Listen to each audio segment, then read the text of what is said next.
샬롬 출애굽기 강의 15번째 살아계신 주 찬양함으로 힘있게 시작합니다.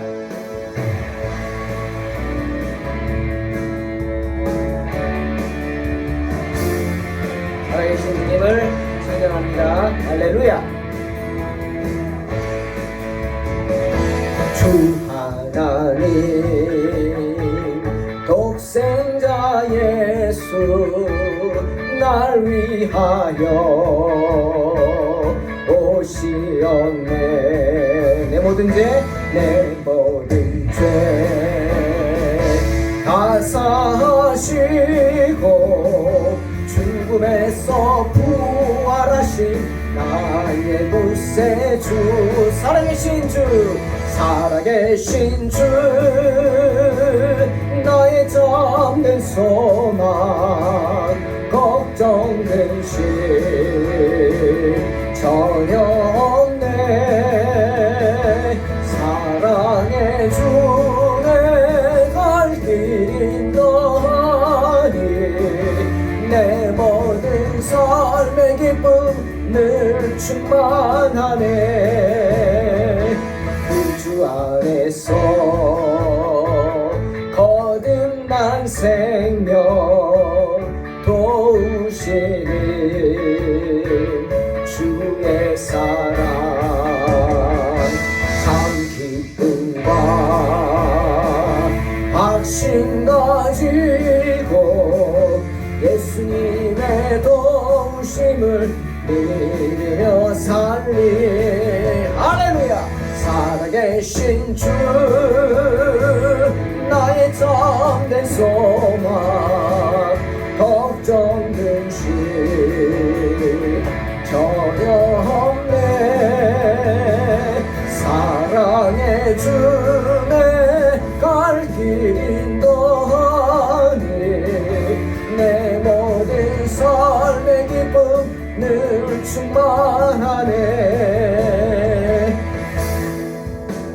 살아계신 주님을 찬양합니다. 언제나 우리와 함께 하시고 우리의 모든 것을 지켜보시는 주님, 우리를 주님께서 계획하시고 작정하신 선한 길로 인도하실 줄 믿습니다. 그 언젠가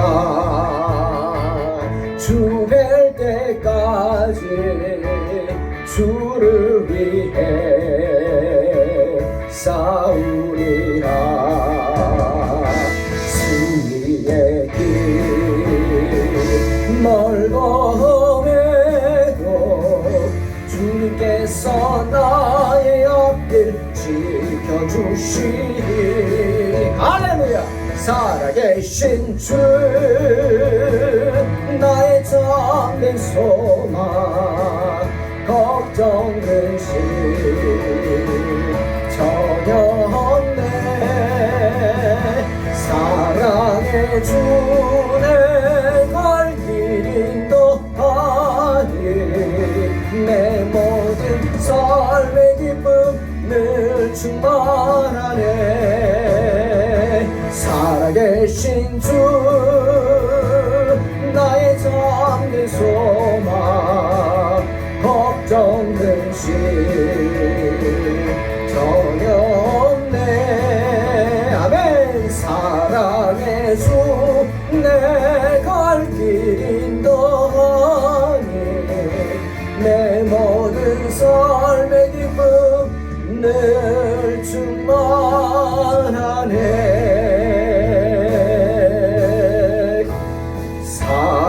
살아계신 주 나의 잠든 소망 걱정 근심 전혀 없네.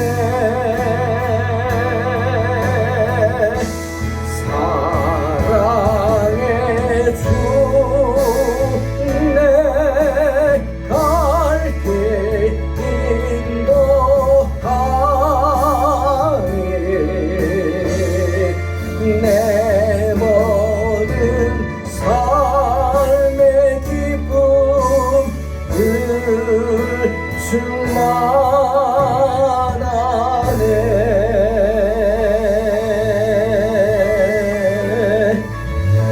아멘. 살아계신 주님을 찬양합니다. 아멘.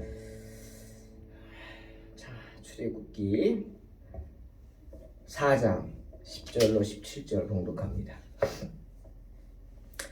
모세가 여호와께 아뢰되 오 주여 나는 본래 말을 잘 하지 못하는 자니이다. 주께서 주의 종에게 명령하신 후에도 역시 그러하니 나는 입이 뻣뻣하고 혀가 둔한 자니이다. 여호와께서 그에게 이르시되 누가 사람의 입을 지었느냐? 누가 말 못하는 자나 못 듣는 자나 눈 밝은 자나 맹인이 되게 하였느냐? 나 여호와가 아니냐? 이제 가라. 내가 내 입과 함께 있어서 할 말을 가르치리라. 모세가 이르되 오 주여 보낼 만한 자를 보내소서. 여호와께서 모세를 향하여 노하여 이르시되 레위 사람 내 형 아론이 있지 아니하냐? 그가 말 잘하는 것을 내가 아노라. 그가 너를 만나러 나오나니 그가 너를 볼 때 그의 마음에 기쁨이 있을 것이라. 너는 그에게 말하고 그의 입에 할 말을 주라. 내가 내 입과 그의 입에 함께 있어서 너희들이 행할 일을 가르치리라. 그가 너를 대신하여 백성에게 말할 것이니 그는 내 입을 대신할 것이요 너는 그에게 하나님같이 되리라. 너는 이 지팡이를 손에 잡고 이것으로 이적을 행할지니라. 아멘. 오늘 본문을 보면서 그런 생각을 해봅니다. 역시 모세도 사람이었구나. 그러면서 저는 위로를 받습니다.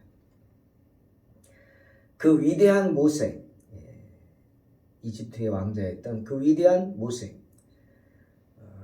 수많은 이스라엘 백성들을 가나안으로 인도한 모세, 홍해 바다를 가르는 기적을 행한 모세, 그도 인간이었구나. 오늘 본문에서 그러한 모세의 연약함을 보면서 어떻게 보면 우리보다 더 연약한 모습을 보이고 있죠. 좀 비겁하기까지 한 그런 모세의 모습을 보면서 모세도 인간이었구나 하는 생각에 큰 위로를 받습니다. 오늘 말씀을 묵상하기 전에 저는 하나님이 어떤 분이신가 여러분 한번 생각해 보기를 원합니다. 두 가지입니다. 첫 번째는 하나님은요 실수가 없으신 분이십니다. 민수기 23장 19절 하나님은 인생이 아니시니 시건치 않으시고 인자가 아니시니 후회가 없으시도다. 어찌 그 말씀하신 바를 행치 않으시며 하신 말씀을 실행치 않으시랴 말씀하시죠. 하나님은 실수가 없다는 뜻이죠. 그리고 또한 로마서 11장 29절에서 바울도 말하죠. 하나님의 은사와 부르심에는 후회하심이 없느니라. 즉 하나님은 실수가 없다는 것. 어떤 사람에게 어떤 은혜를 주시고 어떤 선물을 주시고 은사를 주시고 또 어떤 사람을 당신의 종으로 부르시고 후회하심이 없어요. 내가 쟤를 왜 불렀지? 내가 쟤한테 왜 저런 걸 줬지? 그러지 않는다는 말이죠. 그 말인즉슨 하나님은 실수가 없다. 그러니 주님께 쓰임을 받게 되었다면 아무리 내가 보잘것없어 내가 보기에 보잘것없어 보일지라도 능력이 없고 스스로 보기에 부족해 보인다 할지라도 그 선택받음에 감사해야 합니다. 거꾸로 우리 또한 누군가 어떤 위치에서 그 역할을 감당하는 사람들을 보면 우리가 보기에는 부족해 보여도 성경은 말하죠. 하나님이 주시지 않으면 권세 받지 못합니다. 물론 그 책임은 그 사람이 혹독하게 지겠죠. 하지만 우리가 그렇다고 그 사람을 함부로 평가하거나 할 수는 없다는 겁니다. 나를 택한 주님, 주님이 나를 실수로 택한 게 아니다. 내게 능력이 없습니까? 그러면 하나님이 택하셨다면 어떻게? 부족한 대로 놔두실까요? 아니죠. 능력을 주십니다. 채워주십니다. 그러니 이제는 내가 할 수 있는 게 뭐예요? 내가 능력이 없고 부족하다? 그럼 이제는 어떻게 해야 돼요? 하나님을 의지해야 돼요. 이제는 내가 사는 모습이 달라야 합니다. 다른 모습으로 살아야 해요. 이전과 같이 살아서는 안 돼요. 이전에 내 마음대로 내가 하고 싶은 대로 살았다면 이제 그렇게 살면 안 돼요. 모세도 마찬가지예요. 모세가 지금 이러면 안 돼요. 여러분, 하나님이 모세를 부르실 때 생각나시죠? 출애굽기 3장 5절. 하나님은 불타는 떨기나무로 다가오는 모세를 부르시면서 모세야, 이리로 가까이 하지 말라. 너의 선 곳은 거룩한 땅이니, 그 다음 뭐라 그랬어요? 이거 중요합니다. 내 발에서 신을 벗으라. 신을 벗으라. 이 말은 뭔지 아세요? 그냥 들어올 때 신 벗고 들어와. 그게 아닙니다. 신을 벗으라. 신이 뭡니까? 우리가 어디든 돌아다닐 때 신을 신고 다니죠. 그러니까 신을 신으면 이제는 내 마음대로 돌아다닌다는 뜻이에요. 그런데 이제는 네 발에 신을 벗어 마음대로 못 다녀, 이 소리입니다. 이겁니다. 이제 하나님이 택한 사람은요, 내 마음대로 살아서는 안 돼요. 내가 하고 싶은 대로 해서도 안 돼요. 내가 먹고 싶은 거 마음대로 먹고, 내가 하고 싶은 거 마음대로 하고, 내가 하고 싶은 말 마음대로 하고, 그래서는 안 돼요. 심지어 생각까지도 내가 하고 싶다고 마음대로 생각하고, 그럴 수 없단 말이죠. 이제는 하나님이 주관하셔야 된다. 그래서 내 발에서 신을 벗으라. 그리고 레위기 11장 45절에서 하나님 뭐라고 그랬어요? 나는 너희의 하나님이 되려고 너희를 애굽 땅에서 인도하여 낸 여호와라. 그러니 어떻게? 내가 거룩하니 너희도 거룩하라. sanctification, 성화. 정말 우리 성도에게 중요한 겁니다. 성화의 작용들이 하루하루 살면서 있어야 돼요. 거룩해지는 과정들이 있어야 돼요. 나는 달라야 돼요. 세상 사람들과 달라야 돼요. 부르심을 받은 자답게, 하나님께 부르심을 받은 자답게 스스로를 구별해서, 세상과는 구별해서 거룩한 삶의 모습이 있어야 해요. 왜 우리가 찬송가 288장에서 찬양하잖아요. 세상과 나는 간 곳 없고 구속한 주만 보이도다. 그렇죠? 세상과 나는 간 곳이 없고, 내가 있는데 내가 아니란 말이죠. 내가 누구예요? 주님이 구속한 백성, 거룩한 자. 그렇게 살아야 돼요. 그렇다고 중처럼 머리 깎고 산으로 가라, 그런 말 아닙니다. 뭐 신부처럼 결혼도 하지 말고 가정도 외면한 채 그냥 세상을 등지라, 그런 말이 아닙니다. 우리는 세상으로 나와야 돼요. 교회는 세상으로 나와야 돼요. 세상 사람들과 부대끼며 살아야 돼요. 하지만 부르심을 받았으니 이제는 주님께 쓰임 받는 자답게 세상 사람들과 어울리되 그들과는 다른 삶을 살라는 것입니다. 완전히 달라야죠. 그러기 위해서는 어떻게? 말씀에 순종하는 모습이 있어야 해요. 세상 사람들은 하나님의 말씀이다 그러면 헛소리라고 하죠. 왜? 믿음이 없으니까. 자기도 모르게 죄를 짓는 거예요. 하지만 우리는 그렇게 생각하지 않죠. 세상 사람들은 성경책을 그냥 좋은 책이라고 합니다. 좋은 사람들이 오랜 시간 동안 걸쳐 쓴 좋은 도덕책 정도라고 생각합니다. 하지만 우리는 그렇게 생각하지 않죠. 디모데후서 3장 16절. 모든 성경은 하나님의 감동으로 된 것으로 교훈과 책망과 바르게 함과 의로 교육하기에 유익하다. 그 말씀을 우리는 받습니다. 받아들입니다. accept. 받아들이는 것. 예? 하나님의 영감을 받은 사람들이 하나님의 말씀을 기록한 것이다 믿고 받아들입니다. 마치 스펀지가 물을 빨아들이듯 우리는 순수한 영혼으로 받아들입니다.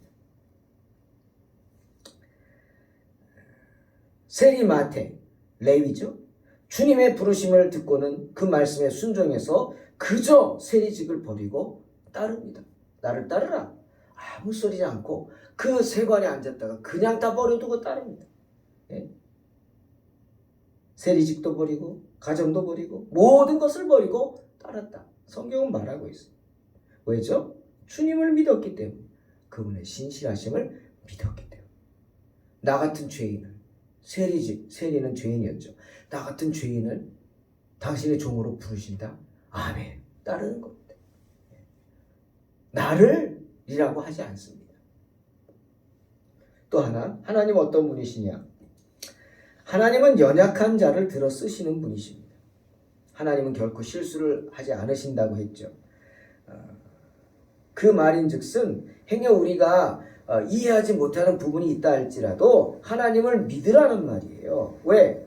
고린도전서 1장 25절에서 말하지 않습니까? 하나님의 어리석음이 사람보다 지혜롭고 하나님의 약하심이 사람보다 강하기 때문입니다. 하나님이 하시는 일이 사람 눈에는 비록 어리석어 보일지라도 사람들이 하는 일보다 지혜롭고, 하나님이 힘이 사람의 눈에는 약하게 보일지라도 사람의 힘보다 강하다라는 뜻이죠. 하나님은요, 세상에서 가장 약한 자를 들어 쓰십니다. 고린도전서 1장 27절. 그러나 하나님께서 세상의 미련한 것들을 택하사 지혜 있는 자들을 부끄럽게 하려 하시고 세상의 약한 것들을 택하사 강한 것들을 부끄럽게 하려 하신다 말씀하시죠. 베드로 또한 주님은 건축자들이 버린 그 돌이 모퉁이의 머릿돌이 되게 하시는 분이라 분명히 베드로전서 2장 7절에서 말씀하십니다. 그러한 의미를 바울은 고린도전서 12장에서 몸의 비유에서 말하죠. 주님은요, 우리의 더 약하게 보이는 몸의 지체를 더 요긴하게 쓰신다. 우리의 몸 가운데서 우리가 별로 중요하게 여기지 않는 부분을 주님은 더욱 조심스럽게 감싸주시고 또 우리가 흉하게 생각하는 그 부분을 더 보기 좋게 꾸며주신다. 이렇게 말하는 겁니다. 바울 되기 전 사울은 정말 나쁜 사람이었어요. 죽일 놈이었죠. 주님의 핍박자였어요. 그래서 스스로를 가장 약한 사람, 못난 사람이다. 죄인 중에 내가 괴수다. 스스로 고백하는 겁니다. 하지만 바울은 그 사실을 고백하면서 고린도후서 11장 30절에서 내가 부득불 자랑할진대 내가 약한 것을 자랑하리라 말하고 있어요. 왜죠? 하나님은 그렇게 약한 자를 들어 쓰시는 분이심을 믿기 때문입니다. 그러니 모세는 지금 잘못하고 있는 거예요. 하나님이 하라 그랬으면 실제로 모세가 입이 뻣뻣했어요. 그렇게 말 잘하던 이집트의 왕자가 40년간 말할 기회가 없네. 이드로 장인의 양을 치면서 들에 나가서 눈에 보이는 건 양밖에 없어요. 적막강산입니다. 집에 가면 무슨 말을 하겠어요? 집은 자주 가지도 못하죠. 양 치면은 밖에서 한참 맨날 며칠을 보내지 않습니까? 그러다 보니까 말을 안 하니 단어를 잊어버리고 정말 자기 말대로 입이 어눌해져요. 어떻게 모세가 이렇게 될 수 있어요? 그렇게 말 잘하고 언변이 뛰어난 웅변술까지 배웠겠죠. 모세가. 그만큼 미디안 광야에서의 생활이 힘들었다는 거예요. 40년이. 주님, 나는 본래 말을 잘하지 못합니다. 나는 입이 뻣뻣하고 혀가 둔합니다. 못합니다. 그런 모세를 주님은 책망하지 않고 달래잖아요. 모세야, 너 생각해봐라. 누가 사람의 입을 지었느냐? 누가 말 못하는 자, 못 듣는 자, 눈 밝은 자, 맹인 되게 했느냐? 나 아니냐? 나 여호와 아니냐? 그런데 내가 가라고 하면 가라.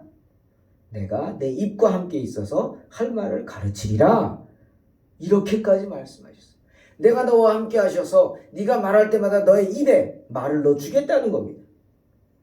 그럼에도 불구하고 모세는 또 못 간다고. 주님, 보낼 만한 자를 보내소서 거부합니다. 그 오랜 시간의 훈련 속에서 모세는 겸손의 훈련을 했지만 자기 자신에 대한 자존감을 잃어버린 거예요. 주저하는 거예요. 그런 주저 속에는 정말 비겁함, 나태함, 불신앙이 들어가 있습니다. 이제는 다 포기해버린 거예요. 내가 이 나이에 뭘 하냐? 여러분, 하나님의 일을 하는데 나이가 뭐가 중요하겠습니까? 네? 정말 부르심을 받을 때까지 일하다 가야 되지 않습니까? 지금 돌아가셨지만 예전에 유명한 부흥 강사 신영균 목사님이라고 계셨어요. 그분 부흥회할 때 제가 찬양 인도도 하고 산성교회에서 그랬는데, 그분이 그때 제가 전도사였죠. 교육전도사인데 저 보더니 찬양 잘한다고 나 부흥회 때마다 좀 같이 가서 찬양하라고 그러시더라고. 근데 그분 참 열심히 했어요. 그분 소원이 뭐였느냐? 주님 부르시는 때까지 집회하는 거였어요. 그런데 여러분, 믿음대로 됩니다. 아멘. 정말 그분 집회하고 끊임없이 집회하고 말씀 전하다가 마지막에 말씀 전하고 돌아와서 샤워하고 잠들다 돌아가셨어요. 잠자면서 돌아가셨어요. 정말 평안한 부르심을 받았죠. 참 그 말을 들으면서 정말 저는 조금 더 와닿는 마음이 있더라고요. 여러분, 그게 우리의 사명이죠. 못한다 그러지 말고, 핑계대지 말고, 돈이 없어 못해? 하나님이 돈을 합니까? 돈도 필요하겠지만 아니죠. 젊음이 없어요? 하나님이 젊음을 합니까? 심어는 안 나는 뭐예요? 나이 들어서 못합니까? 아닙니다. 주님 부르시는 그날까지 우리는 합니다. 부르신다는 건 뭐예요? 일을 맡기겠다는 건 뭐예요? 일만 맡기는 게 아니라 일할 능력도 주시는 줄로 믿으시기를 주의 이름으로 축원합니다. 내가 내 입과 함께 있어서 할 말을 가르치리라 라고까지 하는데 모세는 거부해요. 어리석죠. 드디어 주님이 화를 내시죠. 그의 불신을 책망합니다. 그리고 그의 형 아론을 붙여주십니다. 그가 너를 대신하여 백성에게 말할 것이니 그는 내 입을 대신할 것이요 너는 그에게 하나님같이 되리라. 그제서야 모세가 순종하게 되죠. 그런데 여러분, 놀라운 사실, 모세가 끝까지 나는 못한다. 그래서 하나님이 할 수 없이 그에게 붙여주신 이 형 아론, 모세를 도우라고 보냈겠죠. 하지만 성경을 보면 모세에게 큰 짐이 됐던 사람이 두 사람이 있었어요. 왜? 적은 가까이 때문에요. 아주 모세를 괴롭혔던 사람이 두 사람이 있었어요. 그게 누구냐? 바로 아론이에요. 모세의 형, 그리고 모세의 누나 미리암이에요. 이 아론과 미리암이 가까이서 모세를 비난하고 모세를 가장 힘들게 했어요. 남도 아니고 형제이기 때문에 모세가 너무나 힘들어했어요. 누구 책임이에요? 하나님이요? 아니요. 모세, 너 책임이에요. 네가 거부했잖아. 가라고 했는데 못 간다고 했잖아. 말씀을 입에 넣어준다고까지 했는데 나는 못한다고 했잖아. 너 책임이야. 여러분 기억하십시오. 겸손이 아닙니다. 이거는 겸손이 아니라 비겁함이고 나태함이고 불신앙입니다. 결국 하나님은 하나님의 일을 하십니다. 어떻게 해서든 하십니다. 돌들이 소리친다며요. 하지만 그것은 내 믿음이 아닙니다. 내 믿음이 아닙니다. 이야기가 딴 데로 가서 정리하겠지만 기드온도 생각해 보십시오. 기드온 놀라운 일을 행하지만 네 공로가 아니라고 주님 분명히 말씀하십니다. 왜일까요? 한번 찾아보세요. 사랑하는 성도 여러분, 세상에 잘난 사람 많습니다. 언변 뛰어난 사람 많고요. 달변가 많습니다. 말 잘하는 사람 많아요. 또 말을 아주 품위 있게 하는 분들도 많아요. 좋죠? 또 아주 재미있게 하는 분들도 많아요. 하지만 권위 있게 하는 분들은 적습니다. 하나님의 말씀은 달변가가 필요한 게 아니에요. 품위 있게 하고 재미있게 하고 그런 거 필요한 거 아닙니다. 하나님의 말씀은 뭐가 있어야 돼요? 예? 말 안 듣네. 하나님의 말씀은 권위가 있어야 합니다. 권위가. 말씀에는 권위가 있어야 돼요. 선포되는 말씀 아니에요. 여러분, 영어 단어 중에 proclaim이라는 단어가 있습니다. 참 제가 좋아하는 단어 중에 하나예요. 이 뜻은 선포하다는 뜻이에요. 예를 들어 법령을 제정하여 선포하고 법적 구속력이 있는 사항들을 선언하는 거예요. proclaim. 그런데 하나님의 말씀도 이렇게 proclaim 하는 겁니다.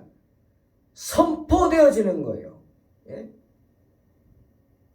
귀신 들린 사람 보고 옆에 가서 아이고 좀 나가주실래요? 이러면 되겠습니까? 예? 성도들 앞에 말씀 전하는 목사가 물이 변하여 포도주가 됐다고 합디다. 믿든지 말든지 성경에 있습니다. 이렇게 말하는 목사 말씀 듣겠습니까? 아니면 담대하게 선포하죠. 하나님의 능력은 불가능이 없습니다. 물이 변하여 포도주가 되는 줄로 믿습니다. 그런 여러분의 삶 속에도 불가능이 없습니다. 주님 말씀하시죠. 믿음대로 될지어다. 이게 선포입니다. 믿음대로 될지어다. 이 지어다시나 이게 proclaim 선포입니다. 예?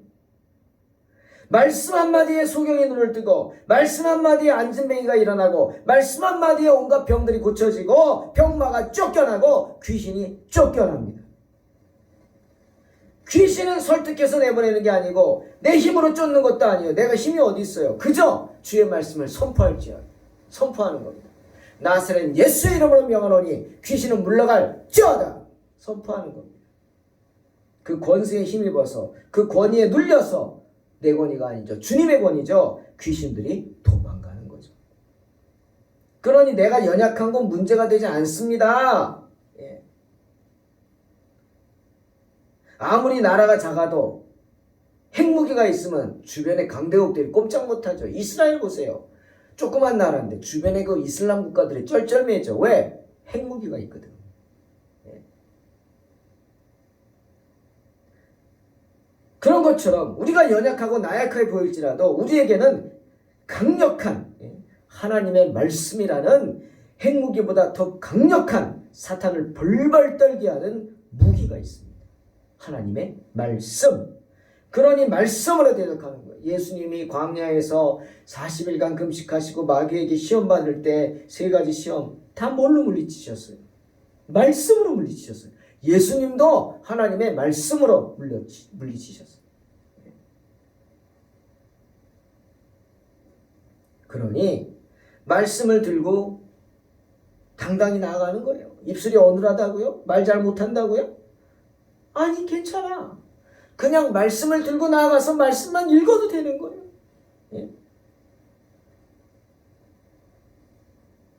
하나님은요 이렇게 보면 정말 재주도 없고 자질도 없는 것 같은 사람들을 그의 종으로 선택하십니다. 사도 요한이요. 사도 요한은 요한복음도 쓰고 로고스 말씀의 복음이다. 어디보다도 말씀이 많이 나오죠. 주님이 하신 말씀. 그런데 여러분 아세요? 사도 요한은 어부지만 미안하지만 글도 모르는 사람이었어요. 글도 모르는 사람. 그리고 글도 모르는 사람이 어떻게 요한복음을 썼을까? 사도 요한의 말을 들은 제자가 쓴 거예요. 그 사도 요한 설교 잘 못했죠. 하지만 그가 강대상으로 올라가는 모습만 보고도 사람들은 은혜를 받았다고 합니다. 요한은 강대상에 서서 천천히 회종을 살펴본 후에 이렇게 말했대요.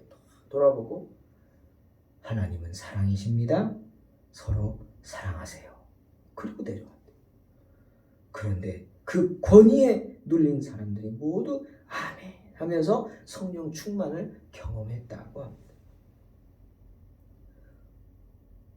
오늘 하나님은 두려워하고 꺼려하고 주저하는 모세에게 내 손에 지팡이를 잡으라 하십니다. 너 지금까지 그 지팡이 잡고 40년간 살았잖아. 그냥 넌 지팡이만 짚어. 네가 살던 대로 살아. 내가 너와 함께 하겠다 말씀하십니다. 사랑하는 성도 여러분, 하나님은 우리가 정말 언변 좋고 뭐 아주 품위 있게 고급 언어를 쓰면서 그렇게 말하기를 원하지 않습니다. 어떻게 말하기를 원해요? 권위 있게 말하기를 원하십니다. 그 권위는 어디서 나옵니까? 우리의 삶을 통해 나옵니다. 얼마나 하나님과 함께 하는지, 얼마나 기도하고 찬송하고 말씀 보고 주님과 가까이 살려고 하는지, 거기서 놀라운 권위가 나옵니다. 이런 권위 있는 삶을 사시기를 주의 이름으로 축원합니다. 기도하겠습니다. 하나님 감사합니다. 오늘 말씀을 통해서 다시 한번 하나님의 은혜를 깨닫습니다. 하나님은 실수치 않으시는 분이고 하나님은 연약한 자를 들어 쓰시는 분이신 줄로 믿습니다. 우리 연약함을 용서해 주시고 오직 주의 은혜로만 살아가게 하여 주시옵소서. 하나님 정말 권위 있는 삶을 살기를 원합니다. 하나님 보시기에 권위 있는 삶의 모습 어떤 모습일까요? 능력 있는 삶의 모습 바로 날마다 주님과 동행하는 모습입니다. 오직 주님과 동행하는 복된 성도들이 되게 하여 주시옵소서. 예수님의 이름으로 기도하옵나이다. 아멘. 믿음으로 승리하시기 바랍니다.